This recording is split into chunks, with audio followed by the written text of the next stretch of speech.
ভাইরে ভাই, হাগলুদের মাথায় দেখো কি বুদ্ধি, কোথায় দেখো হাগলু হাঁকতে বসছে, দিলাম হাগলুকে মেরে একদম পাছার প্যান খুলে। কেমন লাগে ভাই? এই হাগলু কাকে মারে পিছনে তো দেখ ভাই, আমি চলে আসছি। দিলাম একদম সোনিয়া ক্যারেক্টার চালু করে একদম ফিনিশ করে। ভাই এই হাগলু আবার খোলা ময়দানে দৌড়াচ্ছে, তাও আবার আমার সামনে। ভাই হাগলুকে মেরে দিলাম প্যান খুলে। দাঁড়া, তোরে হাগলু আগে লবিতে পাঠায়নি।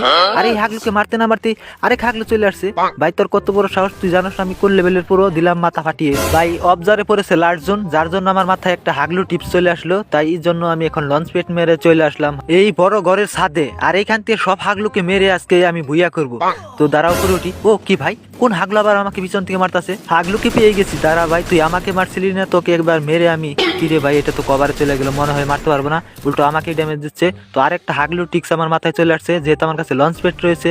তো আমি চলে যাব ওই সাইডে, আর ওই সাইডে যে সব এনিমিকে আমি একদম মেরে হাগলুদের পিছন ফাটিয়ে দেবো। তো এই যে হাগলু দেখতে পাচ্ছ দাঁড়ায় আছে, 17 ড্যামেজ দিয়ে ভাই কিল পেয়ে গেছি। আরেক হাগলু